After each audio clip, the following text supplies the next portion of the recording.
Hello hi welcome to big news. నేను మీ గౌసుద్దీన్ షేక్. ఉన్నదే రాస్తా, చూసిందే చెప్తా. తెలంగాణలో కలకలం రేపుతున్న ఫోన్ ట్యాపింగ్ వ్యవహారంలో ఇది మరింత కలకలం కలిగించే విషయం. సాక్షాత్తు అప్పటి రాష్ట్ర గవర్నర్ తమిళిసై ఫోన్ కూడా ట్యాప్ చేశారట. తమిళిసై ప్రతి కదలికను వారు అంటే ట్యాపింగ్ వీర్లు ప్రతిదీ గుర్తించారట. ఆమె ప్రతి కదలికను రాష్ట్ర ప్రభుత్వానికి అందజేశారంట. ముఖ్యంగా రాజ్భవన్ వేదికగా బీజేపీ ఎలాంటి రాజకీయాలు కొనసాగుతుంది, ఎవరెవరితో తమిళిసై మాట్లాడుతున్నారు, అవన్నీ అప్పటి ప్రణీత్రావు బృందం మొత్తం అన్ని సేకరించి ప్రభుత్వానికి అందజేసిందట. పోలీసులు ఫోన్ ట్యాపింగ్ వ్యవహారంలో విచారణ చేస్తున్న కొద్దీ అనేక సంచలన విషయాలు బయటపడుతున్నాయి. ఇప్పుడు తమిళిసై వ్యవహారం కూడా బయటపడింది. తమిళిసై ఫోన్ను ప్రతి కదలికను ఈ బృందం ట్యాప్ చేసిందట. తమిళిసైను వెంటాడిందంట.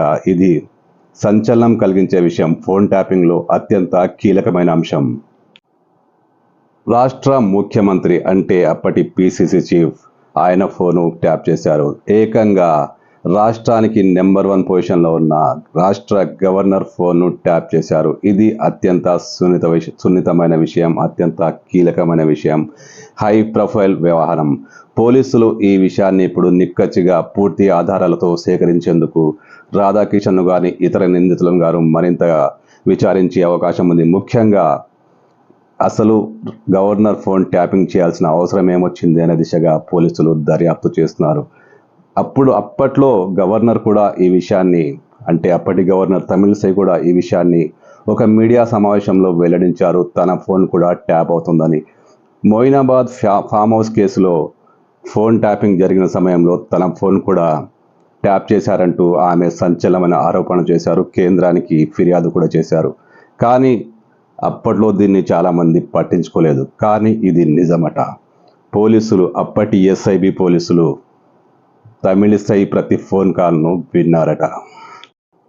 ఫోన్ ట్యాపింగ్ వ్యవహారంలో ముఖ్యమంత్రి ఫోన్ ట్యాప్ చేయడం, రాష్ట్ర గవర్నర్ ఫోన్ ట్యాప్ చేయడం, చాలామంది కాంగ్రెస్ నేతల ఫోన్ ట్యాప్ చేయడం, రాజకీయ నాయకులు, సినిమా ప్రముఖులు, వ్యాపారవేత్తలు, ఇదంతా పెద్ద మాఫియాగా కొనసాగింది. దీనిపై మరింత క్లారిటీ రావాలంటే, నిక్కచ్చిమైన ఆధారాలు కావాలంటే, అంటే ఖచ్చితత్వంతో కూడిన ఆధారాలు కావాలంటే A1 రావాల్సిందేనట. A1 ఎవరు? ప్రభాకర్ రావు. ఆయన అమెరికాలో దాక్కున్నాడు. ఆయన కోసం ఇప్పుడు హైదరాబాద్ పోలీసులు వెయిట్ చేస్తున్నారు. ఆయన వస్తే ఈ కేసులో మరిన్ని సంచలన విషయాలు, ముఖ్యంగా ముఖ్యమంత్రి, గవర్నర్ల ఫోన్ ట్యాపింగ్ విషయంలో మరింత క్లారిటీ వస్తుందని పోలీసులు భావిస్తున్నారు.